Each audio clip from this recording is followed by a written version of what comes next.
सभी बच्चों का इस नई चर्चा में बहुत बहुत स्वागत है। तो चलिए बिना किसी देरी के सीधे आज के विषय पर आते हैं। आज हम अपनी रसोई के एक ऐसे असली हीरो के बारे में बात करने वाले हैं जो रोज हमारे काम आता है। हम सबके घरों में हर दिन चाय बनने का एक तय समय होता है ना? और जब रसोई में पानी उबलने की आवाज आती है तो एक खास चीज उसमें जरूर डाली जाती है। आज का ये दिलचस्प सफर हमें उसी छोटी सी लेकिन बेहद काम की चीज के बारे में बताएगा। हम देखेंगे कि कैसे एक साधारण सी दिखने वाली सामग्री अपना सफर शुरू करती है और हमारे चाय के प्याले तक पहुंचती है। तो सबसे पहले बात करते हैं इस रोजमर्रा के जादू की। अच्छा, जरा एक पल के लिए रुककर सोचिए, क्या कभी दिमाग में ये सवाल आया है कि ये अदरक आखिर आती कहाँ से है? रसोई के डिब्बे या सब्जी वाले के दुकान तक पहुंचने से पहले इसका सफर कैसा होता है? अक्सर हम उन चीज़ों को बहुत मामूली मान लेते हैं जो रोज़ देखने को मिलती हैं। बस ऐसा लगता है कि ये कहीं से जादुई तरीके से आ जाती होंगी। लेकिन प्रकृति में हर चीज़ के पीछे एक कमाल की कहानी होती है। आइए इसके असली घर का पता लगाते हैं। अब बढ़ते हैं इस पौधे की असली पहचान की तरफ। जब भी अदरक जैसे तेज और कड़क स्वाद वाली चीज के बारे में सोचा जाता है तो शायद आम या सेब के पेड़ों जैसे किसी बहुत विशाल और ऊंचे पेड़ की तस्वीर मन में आती होगी। लेकिन सच तो एकदम उल्टा है। असल में अदरक का कोई बड़ा पेड़ नहीं होता, बल्कि एक छोटा सा बहुत ही प्यारा पौधा है जो सीधे जमीन पर उगता है। आसमान छूने के बजाय इसे धरती के करीब रहना ही पसंद है। और अगर इस पौधे के जमीन के ऊपर वाले हिस्से को ध्यान से देखा जाए तो इसकी पत्तियां बड़ी ही खास होती हैं। ये लंबी और काफी पतली होती हैं, बिल्कुल किसी बाज के पत्तों जैसी। जब हवा चलती है और ये पतली पत्तियां लहराती हैं तो ये छोटा सा पौधा बहुत ही सुंदर लगता है। चलिए अब थोड़ा और गहराई में चलते हैं और जानते हैं मिट्टी के अंदर का रहस्य। विज्ञान की भाषा में इस रहस्य को राइजोम कहा जाता है। अब ये राइजोम क्या है?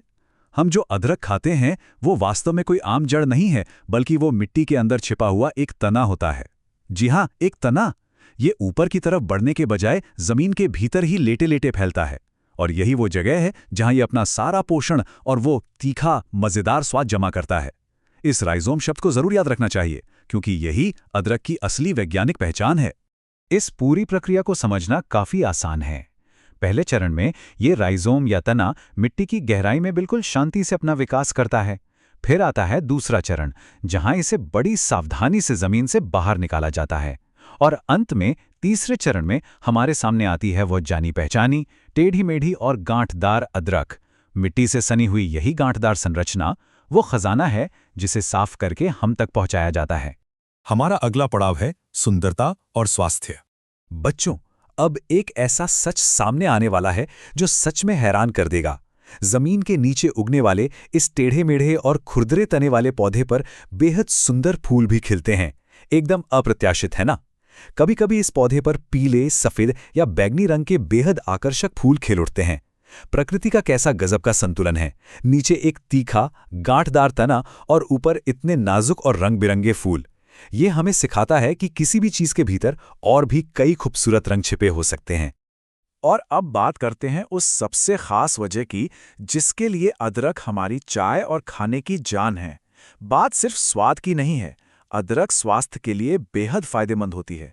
इसमें प्राकृतिक रूप से ऐसे गुण भरे हुए हैं जो हमारी इम्यूनिटी यानी रोग प्रतिरोधक क्षमता को बहुत मजबूत बनाते हैं। मौसम बदलने पर शरीर को ताकत देने के लिए ये एकदम एक ढाल की तरह काम करती है। जैसा कि इस विचार में कहा गया है, ये एक खास पौधे का अनमोल हिस्सा है। अगली बार जब रसोई में चाय उबलेगी और उसमें अदरक का वो छोटा सा टुकड़ा कुचल कर डाला जाएगा तो याद रहे कि ये सिर्फ एक मसाला नहीं, बल्कि मिट्टी के अंधेरे से निकलकर आया सेहत और ताजगी का खजाना है। क्या कभी सोचा था कि एक छोटी सी अदरक की इतनी बड़ी कहानी हो सकती है? अब आगे से जब भी अदरक दिखेगी तो क्या इस जादुई सफर की याद नहीं आएगी? इसी सवाल के साथ हमारी आज की ये चर्चा यहीं खत्म होती है।